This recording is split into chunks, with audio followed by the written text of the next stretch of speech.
Patreon only. The video of the week is Black Mirror Season 1, Episodes 1 through 3. I give my initial thoughts, my expectations, the series overall. If you guys have any questions, make sure to take advantage of TopShelfQuestions@mail.com. Without further ado, let's jump into it.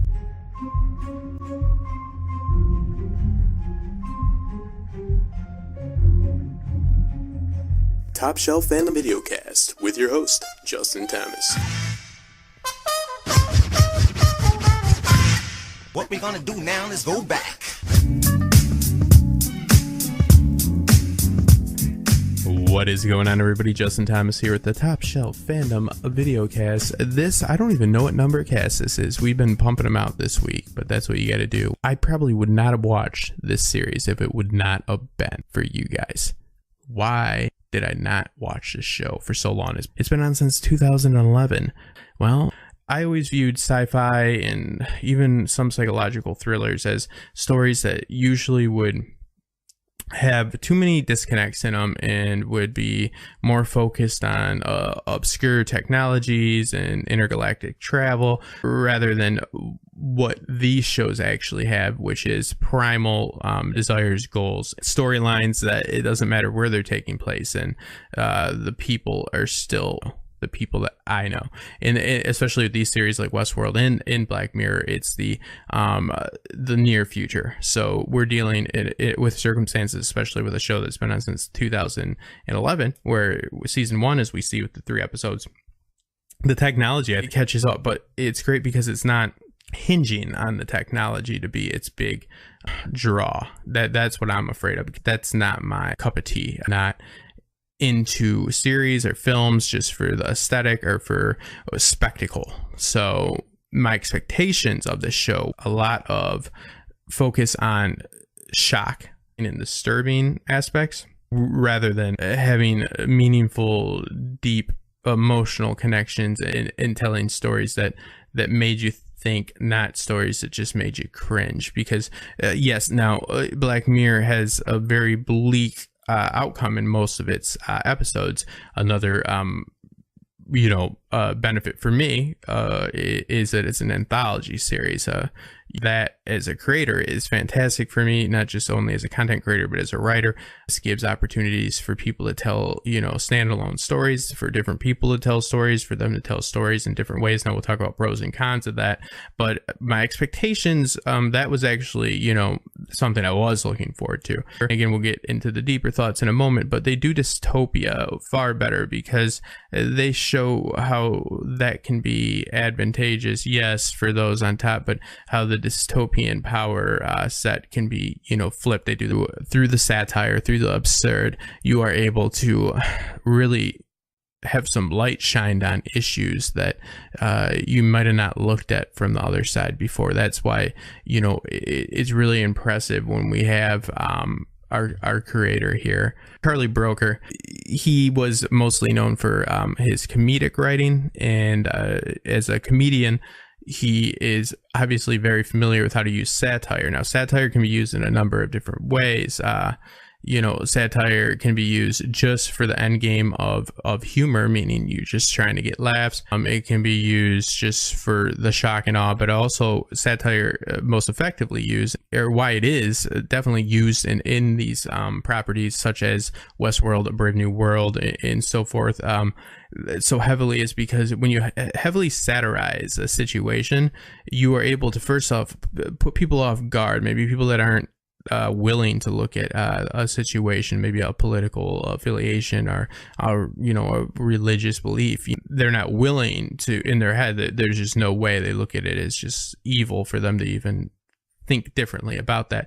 But when we immediately see that, you're able to have a discussion about things you wouldn't be able to have a discussion about if you approached it in a just dead serious way. It's sad that you can't directly approach people with some of these issues, and they deem them to be taboo. But to bring up the absurdity of these situations, like the national anthem, we have a few different messages obviously going on here. This PM, the prime minister, is put into a no-win situation, but a royal princess is kidnapped, and the only way she can be released is if he has intercourse with a pig. And I was, oh wow, that's iMessage actually. Wow, I'm like, they're really not holding back, are they? May God forgive me.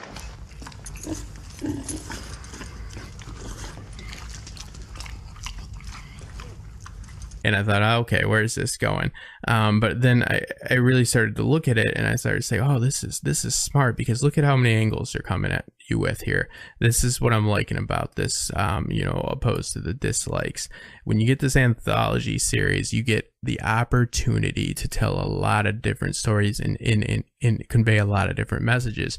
But not only do they do that, separately through just their separate individual stories, but within the individual stories we get a wide variety of aspects that make it not only very rewatchable, but it makes it so people like me that don't like certain narratives, not that I'm against it or don't think it's a real problem, but maybe it's the Westworld research and all that, but I've been down that road with the dangers of technology. It's a very real threat, and it's something that I'm very aware of. I'm burnt out on it. I'm not interested in seeing something that's just about that. So when they come at you with all these angles, it's like, okay, so he has to, publicly shame himself. He has to do, just morally, ethically wrong, unnatural thing in order to save the princess. So the first issue is, what's that going to do for him? But also, what happened to not negotiating with terrorists? It's another narrative on the power of celebrity, which we see a lot in here with this dystopian world that they portray. As far as I've seen so far, they do dystopia better than most people, because it's not just a all-powerful government that's treating their people like dirt. Yes, there's definitely examples of that, but it is showing dystopia in a way that they're using their power in more ways than your base animalistic ways. Like Hunger Games, it's like, okay, they just make people kill each other. So, I like the Hunger Games, but it's not as intriguing. Here with the dystopian, especially we see it in the 15 Million Merits, how they're able to turn your authenticity, able to objectify your authenticity. It doesn't matter, so it's better when it's not a dystopian world that is just so dark and dim and depressing, because you just are all suppressed and you're doing slave labor and there's no want or need, but there's no meaning to life and blah blah blah. They're hunting people for game. But in this world, we have a PM who is going to save a princess that is probably, arguably, if you want to look at it, they probably wouldn't be trying to save, me, but they're going to save a princess. So it shows the power of celebrity. And I'm assuming over in England, and I want to know your guys' opinion, that the, this is definitely a narrative on the royal family for those that are definitely not about the monarchy over there. Each portion of that population that definitely has an issue with that. I don't have a dog in that fight, so that's not for me to say, but this still appeals to me because I understand the anger that would come along with, holding others' lives, higher than those based on social standing, which is also an ongoing narrative through these, ironically, anthology episodes have a lot of connecting aspects. So you have the Prime Minister's opportunity to be a hero, right? So another thing with the satire in this episode that I like is this, in my opinion, this shines a light on how absurd it is when most of us always say how much, we would die for somebody. We would do anything for this person or that person. What happens when being the hero isn't winning a battle? What happens when it's not, risking your life? What happens when it's just risking your dignity? What happens when it's just risking your social status, your career? It turns into issue obviously with his wife. There's a lot of different aspects of this. So if the monarchy aspect doesn't appeal to you, if the whole we don't negotiate with terrorists, why does the celebrity get special treatment doesn't appeal to you, then you have the other aspects that you can find to be intriguing, which are the moral paradox of, is the hero in this situation? What is the right thing to do? Good news, Michael. You saved her. Susanna's alive and well. and it makes us rethink again, because they disarm us with the humor, but then you start to think about how many times you probably said in your life, I'd do anything. So it's like, would you really? And what is the consequence of doing anything? And how does the public again perceive this, what is subjectively a heroic also, but horrendous act?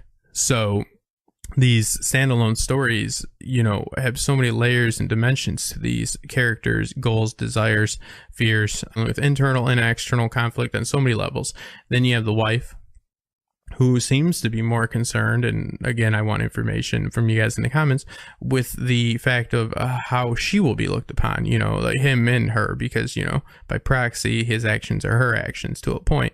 So, and again, like, I love things that there's always a understanding of both. Now, I don't like the wife in this case, obviously, but I don't think it's obscene to say that that's something we couldn't grasp. It's probably something that most of us wouldn't embrace as much when we try to like be more supportive, should that happens, because he's dealing with, being attacked on every front. So we find out that it's an artist that's pulling this off, and they're making a statement. It seems he let her go 30 minutes before it happened. Why? My guess, he knew everyone would be elsewhere, watching screens. So it's a statement. Mom? That's what this was all about. About making a point. They let her go in the middle of the streets because they know everybody that's going to be acting like they're so concerned for this princess is all going to be glued to their TV sets to watch something that they're most likely going to shame this man for. Like we can't stop watching the train wreck. He is the monster. You have the story, and then you have the different narratives on the story.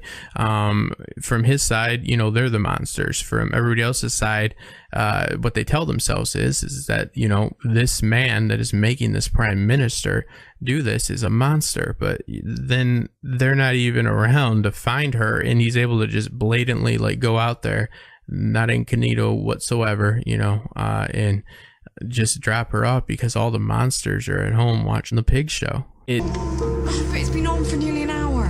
It's history, this. It's a nice narrative on people's primal and base desires and hypocritical way in which we live. We hold certain life in higher regard than others, and then in the end, when it comes to, again, I always talk about how, what does it mean for people to have desires that they must reject and they must fight against? Is being a good person just winning the battle every single time these desires of committing, what is viewed as unethical or immoral.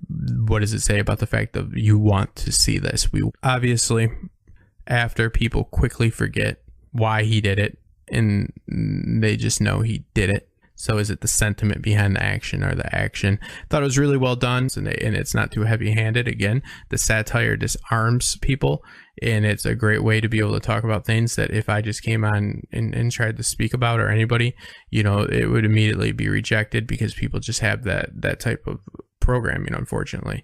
And I do believe that anytime that you table a topic and decide it's taboo to talk about, that you are stopping progress. So I really enjoy how they do that. The anthology is appealing to me because even if you can't find one out of like the 4 to 7, sometimes even more different threads that are going on in one episode, you always get the next one that is going to be a completely different story and cast. Now that it's not so much a dislike, but you got to take the good with the bad. If you have an anthology series, some of the issues you're going to run into, and I have noticed, you're going to more than likely run into a little bit more of inconsistencies as far as your acting goes. I see that in the later seasons, which I've not got to view yet, that we get a lot more big name actors.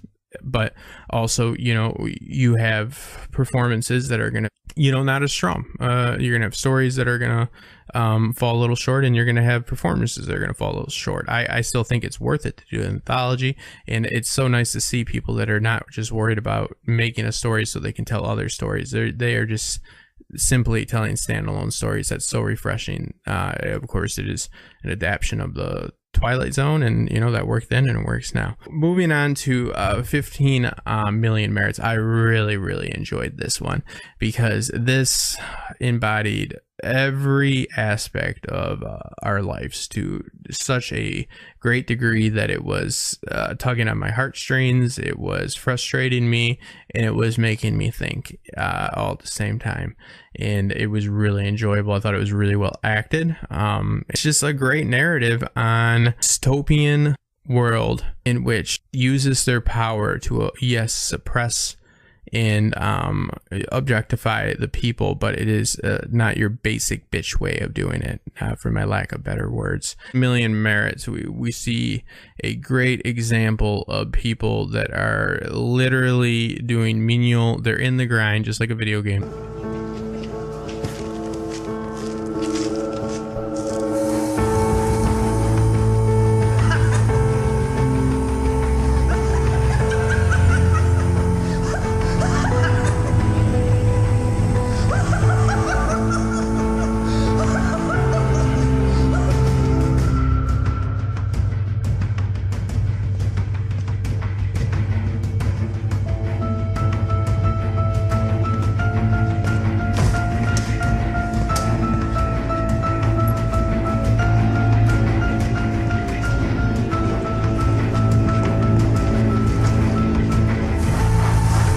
The merits you earn doing frivolous pursuits in order to avoid frivolous activities that lack substance, and in order to be authentic, you have to pay, and that's true too.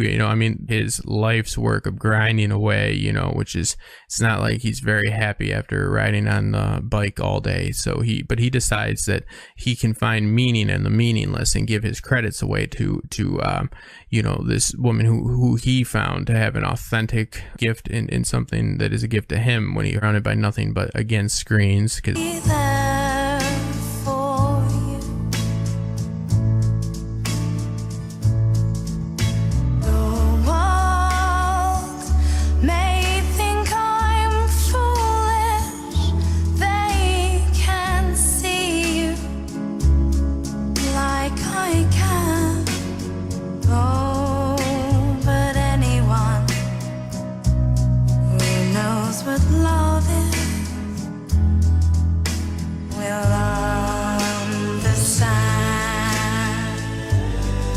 Must use his credits that are earned, or merits, whatever you want to call them, to get her in there. But that's not much different because, if you want to get on American Idol and all that, you're not living where the auditions are happening. And if you're not willing to jump through a lot of hoops, and it does help to know people, you are paying to play no matter how you look at it. So, again, this is another example of using a dystopian world in a futuristic world, near future, but nonetheless futuristic world, and still having goals, desires, and conflicts that are primal and relatable. You can understand, because connection we seek to want to do good, but these situations are not far off. They're just a few variables off. She goes on, even though they recognize her skill, they still find a way to objectify her. Innocence going on, and that's something I think Wraith's erotica channels could really play with. Absolutely. That's what I thought the moment I saw you. The moment. I'd watch. I don't know a man here who wouldn't. To be honest, some of his girls might join me.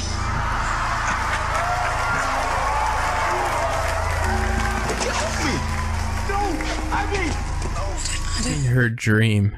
So this isn't just them outright screwing her. They just turn her authenticity into a commodity that they can sell. Authenticity, just like anything else, can be marketed, and it's such a great twist, and it's not just shock for shock's sake like I was worried about with this show. I found this to be a beautiful, I've watched this 3 times, and then the way that he goes through his redemption arc, and how he cycles back to his credits to get so he can go on. He learns a skill. This is his Jedi moment. He's in the cave with Yoda, but instead he's learning the breakdancer.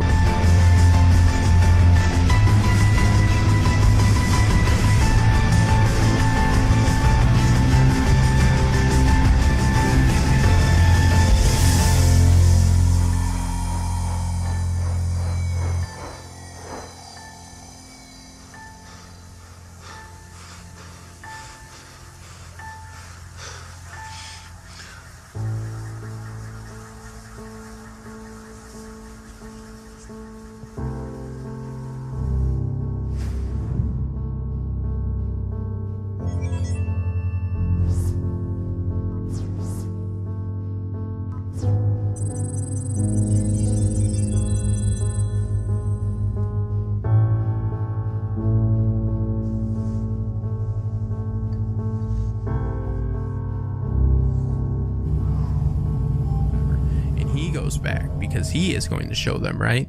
You know, he is going to have his moment, you know. And you're right. Authenticity is in woefully short supply. I'd like to hear you talk again. How so? The slot on one of my streams where you can talk just like that. I'd watch it with such great passion. He was all right. He a little hot there, but no cutting thin, ni gimmick. What do you say? 30 minutes, twice a week?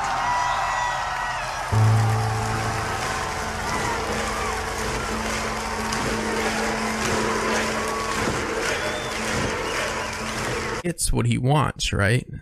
And this, I love these types of stories where they get what they want. Action that he wants to commit happens.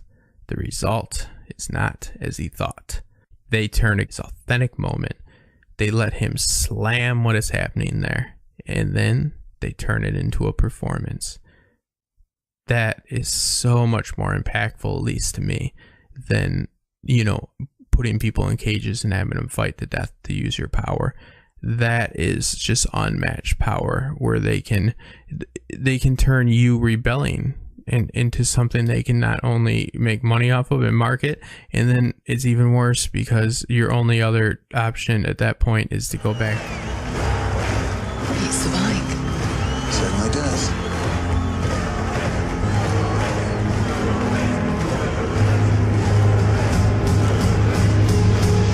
They bought him, but they bought what he was selling them. He went there, pushed his agenda, they let him do it, and they flipped it on him. I mean, I'm not happy for them. I think it's sickening, but it's truly a narrative on, oh, all these people are just making money off being fake. They can flip that on you real quick. We see this guy go and do everything he can to make a statement, and he just puts it all out there, and the impact is the complete opposite of what he wanted. Right. Farewell forever. To the same time next week.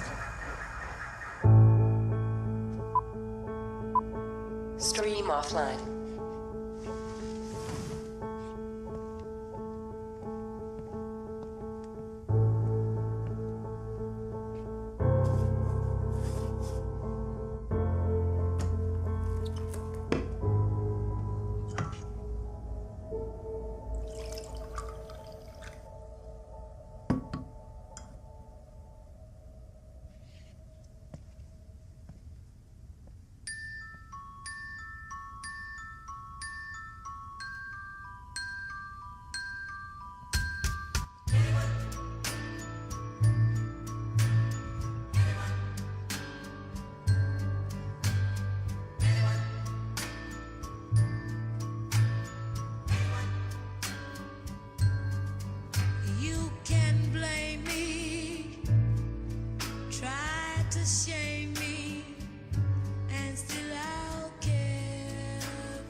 And I came in with low expectations. I came in with like the thought of, man, now I gotta bear through this. I couldn't be more happier. I think that it is has mass appeal. I think that it has messages that are relevant but not just beat into the ground. And I am going to be watching the next few episodes, and I'll probably do some like actual videos for them. So videos coming out doing the Westworld connections, because that really is a really great concept, but it's just there's too much information there to try to consolidate, so we need to split it up, and that's what we have. We're recording this coming week. I will have on a gaming YouTuber that will be coming and joining me one day this week. I mean, the Westerosi Ninja on one day, Robert again soon from Indie Geek, and of course AU Pack Mule and all the regulars. So yeah, you know, I can't appreciate you guys enough. Thank you so much for encouraging me to watch Black Mirror. I think it's a fantastic series. I'm looking forward to seeing Jimmy Simpson and some of the other big names that have been in this series. Make sure to keep an eye out for me and Axel's cast this week, and thank God for people like cufflinks.com as well to start supporting us. I'll be having some new ties pretty soon. More suggestions. The Expanse I just started watching, but it will be quite a bit before I do a video on that because that's quite a bit to take in. Me and Costume Co will be doing a Outlaw King video. If not, I've got that thing pretty much in the can since I was watching it, so I was screenshotting. So yeah, the Outlaw King is highly recommended. But thank you guys so much, and I hope you enjoyed. Make sure to subscribe, and for anybody that's watching this for only $3 a month, which would hopefully only be barely noticeable to you, makes a huge difference to me. We're trying to get to $150 before Game of Thrones, and yeah, we're always open to ideas, and it is truly a collaborative experience. And thank you guys so much, and we will see you soon.